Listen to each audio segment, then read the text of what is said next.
If you want to be a high status man, then you need to have peak testosterone levels. And to have those peak testosterone levels naturally, you have to do strength training. The problem, though, is that figuring out how to exercise gets pretty confusing because most of the men that are giving workout advice out there are on steroids, or they're at least on TRT. And the thing is that what works for those men who are injecting testosterone isn't going to work for a man who wants to be natural. So in this video, I'm going to show you one of the 20-minute strength training workouts that I use for my clients and myself to massively boost our natural testosterone levels every single time we work out. I know it sounds hard to believe, but with these methods, you can actually build more muscle and have more testosterone in just a 20-minute workout than you can with a long workout. So this video is going to be a huge game changer for you, and there's a lot of pieces to this puzzle, so be sure to watch the whole thing, and you might want to take some notes. Now, there's a lot of health reasons to build muscle. So if you have more muscle, it means you're going to have lower resting glucose levels. More muscle means you're also going to have a better insulin response after you eat, and you're going to have a lower fasting insulin level as well. More muscle means more metabolic flexibility, and it means living a longer life. It means having a higher quality of life as you age. And that's just a few of the benefits of building muscle. But most of all, building muscle raises your testosterone levels, but only if you do it right. And so what do I mean by doing it right? Well, most men build muscle in a way that creates too much cortisol in their bodies. And that excess cortisol suppresses their natural testosterone levels. So it might sound strange, but a man can actually end up lowering his testosterone levels because he works out too much. And you don't want to have that happen. So what that means is you need workouts that are optimized.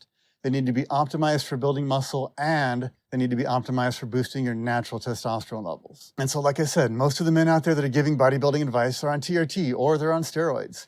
And I want to help you avoid the life sentence of going on TRT, because staying natural is the best way to have optimal health and longevity. So when you're natural, you really shouldn't be taking training advice from someone who's injecting testosterone, because their workouts are going to be too long and they're probably going to be too intense for a natural lifter to copy.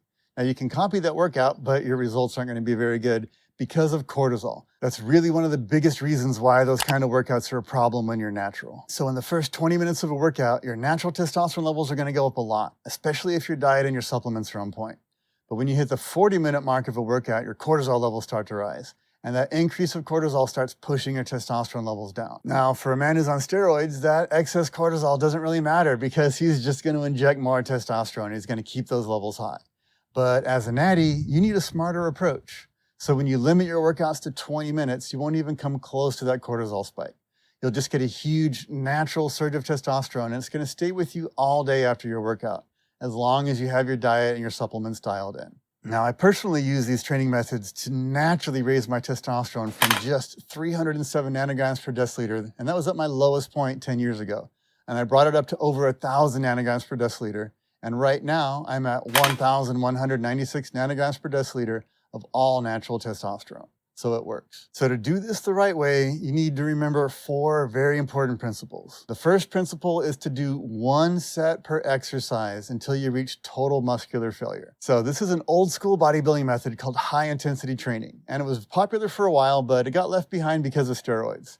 So the steroids let men train for 1 or 2 hours every day, and they didn't have to worry about cortisol because they were just injecting testosterone, taking various other steroids. But for a natural lifter, this method is really powerful when you do it the right way. Principle number 2 is that we want slow, controlled reps to maximize what's called your time under tension. So the amount of weight that you're using in an exercise actually isn't the most important part of your workout.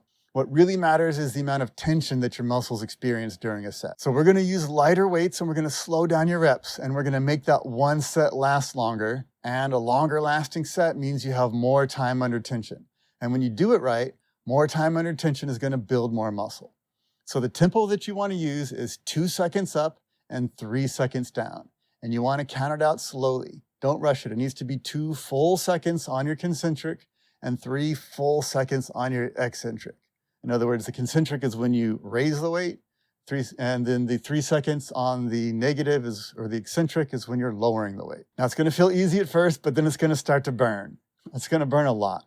I'm going to talk about that more in just a minute. Now, principle number 3 is that we want to keep the reps high. So you want to hit failure somewhere in the range of 15 to 25 reps, because higher reps means more time under tension, and it means a more complete exhaustion of all of your muscle fibers. That also then means more muscle growth, and it's going to help prevent injuries. And that one's really important, because when I used to train heavy, doing around 5 or 8 reps per set, every few months I would tweak something, I'd strain something, I would hurt myself a little bit, or I'd have nagging low-level injuries in my joints. And what that means is you have to work around that injury, you have to take time off from the gym, and you're just going to be losing some progress. You'll take 2 steps forward, but then you have to take a step back. And so with these 20-minute workouts, my clients and I never get injured, and we build more muscle than we do when we're training heavy. And so I know it sounds crazy, and 6 years ago, I wouldn't have believed this either, but you really just have to try it for yourself. Principle number 4 is to stop when your muscles hit failure so that you can train that muscle again a few days later. Now, this one's really important, and it's a little bit different from the old school method of high intensity training that guys like Mike Mincer used to use. So Mincer was really, really extreme with his 1 set to failure. He'd do drop sets, he'd do rest pauses, he'd do partial reps, all as part of a single really brutal set that would just annihilate the muscle. And then he wouldn't train that muscle again for a whole week. But the method I use is a little bit different. So I stop when the muscle hits exhaustion, and that leaves you enough recovery capacity so that you can train that muscle again later that week. And this, in the long term, is actually more effective because you're stimulating muscle growth twice a week instead of just once. And so if you do it right, you will recover fully between your workouts. But if you overdo it, you're going to actually set your progress back. So just remember to stop when you hit true failure. And if you're tempted to do a second set because you think more is better, refer back to principle number 1, which is just 1 set, and then you're done. So in this case, more is not better. You want to think in terms of stimulating your muscle, not destroying or annihilating that muscle. Now, there's actually a 5th principle, but it's a super basic one that everybody knows, which is that you need to progress. And that means you want to add good, clean reps over time. Now, you don't necessarily have to add a rep every single workout, and I don't want you to speed up the rep tempo just so you can add reps, but your goal should always be to do a little bit more than you did last week. And so once you can do 25 clean reps on an exercise, then increase the weight just enough to drop you down to about 15 or 16 reps, and then slowly work on adding reps until you're back up to 25. And a clean rep means you're slowly counting out that 2 seconds up and that 3 seconds down. So when you get these principles right, you can do 5 or 6 20-minute workouts every week, and you'll get a huge boost of testosterone from every single workout.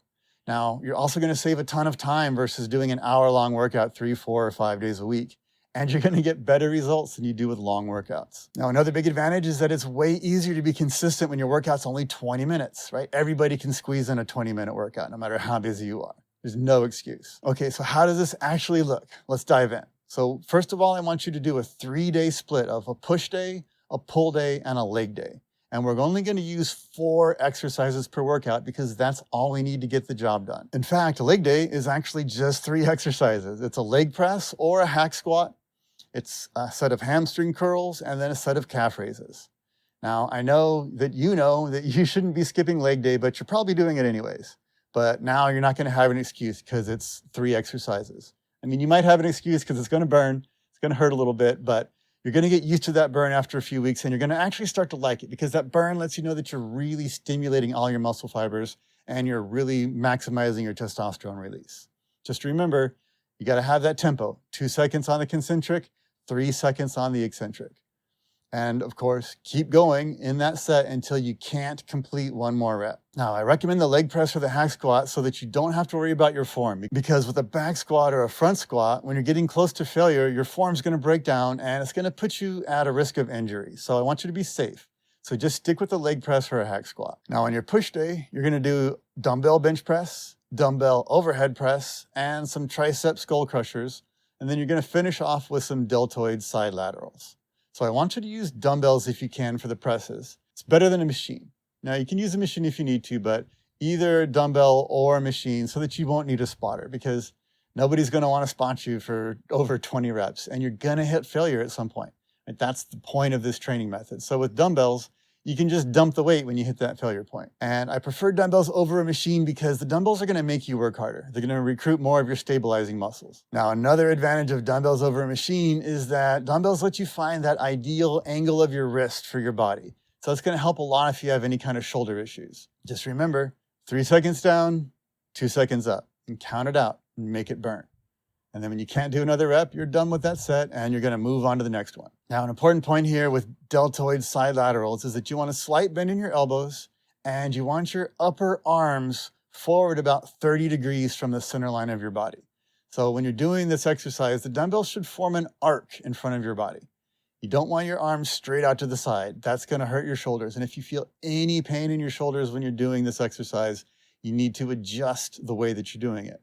Just find the angles that work for you. It's going to be a little bit different for every man, but in general, a little bend in your elbows and your upper arms are going to be forward somewhere in the range of 30 degrees. You don't have to worry too much about the degrees. Just find that angle that works right for you. Now for your pull day, you're going to do lat pull downs, a set of rows, a set of shrugs, and a set of curls. So this is going to hit all of your back muscles and it's going to hit those beautiful biceps. So with the lat pull downs, you want to find a grip that you can really feel your lats engaging when you're using it. So personally, I like to have either a neutral grip where your palms are facing each other or an overhand grip. And you can play around with the width a little bit. Just find what lets you feel it in your lats. And when you're doing the exercise, to really feel it in your lats, you want to imagine that your elbows are what you're doing the pull with. You're not pulling with your hands, you're pulling your elbows down and back. You also want to lift your chest up towards the bar as you're squeezing those elbows so that you're really engaging your back muscles. Again, it's not about flopping around and heaving a bunch of weight. You want really good, tight, strict form with good, clean, slow reps. Now with rows, I actually like an underhand grip the best because it's going to activate your rear delt muscles more. Just play around with it. You'll feel it when you do that underhand grip. It really is, I think, the best. So same kind of cue with your elbows. You want to be pulling back with your elbows. You're not pulling with your biceps or your arms. Your arms are just along for the ride. You want to make your back muscles do most of the work here. Now with shrugs, I recommend using heavy dumbbells so that you have that neutral grip where your palms are facing each other. You want to stand tall and you want good posture here. You don't want to have any sort of internal rotation of your shoulders. You don't want to have bad posture while you're shrugging because you're going to end up training yourself in that bad posture. So you want to shrug up nice and slow, squeeze for a second at the top, and then lower for 3 seconds. Again, that same tempo. 2 seconds on the concentric, 3 seconds on the eccentric. Now, when it comes to curls, I personally like drag curls the best, but do what works for you, do what you like the best. But drag curls are great because they keep tension on your biceps when you're at the top of the movement, when your biceps are maximally contracted. Now, here's a few things you want to keep in mind. The first is that you're probably not going to hit true failure for the first week or two because the burn is going to make you stop. And that's okay. After a couple of weeks, you're going to get used to that burn and you're going to actually start to like it. It sounds kind of strange to say, but once you're able to actually go to that point of true muscular failure, you're going to enjoy that burn. You're going to be able to push past it. And at that point, that's when you're going to really start seeing results. So those first 2 weeks, you might not see a whole lot. But after you're able to hit that point of true muscular failure, you're going to start seeing results and it's going to feel really good. So after that workout, you're going to know you worked hard, but you're not going to be drained like if you worked out for 60 or 90 minutes, pushing yourself into that cortisol zone. In fact, if your diet and your sleep are on point, you're going to get a huge surge of testosterone. You're going to ride that testosterone high all day, and that's going to feel really good. Again, these 20-minute workouts are giving you a massive boost of testosterone, and they're not spiking your cortisol. So once you get the hang of it, you're going to feel amazing afterward. And I know you're probably skeptical, but here's the thing. A lot of good bodybuilding programs are going to build muscle, but not very many of them are going to give you a huge surge in testosterone with every workout. And the only way to find out if this really works is to try it for yourself for at least a month. I recommend giving it 2 months, really, just so you can get a feel for it. Now, this is just one of the methods that I use, and I show my clients a lot of ways to improve on this formula. I show my clients how to use different types of equipment, different types of resistance curves for different body parts. I show them how to use more exercise variety and how to do it all from home to save even more time. But this formula that I just gave you is the foundation of all of it. So if you just do what I showed you in this video for a month or two, I guarantee you're going to love those results. Your workouts are going to be fast. You're going to feel great afterward. You're going to boost your testosterone with every workout, and you're not going to spike your cortisol. Just remember, don't add more sets because you're going to mess the whole thing up.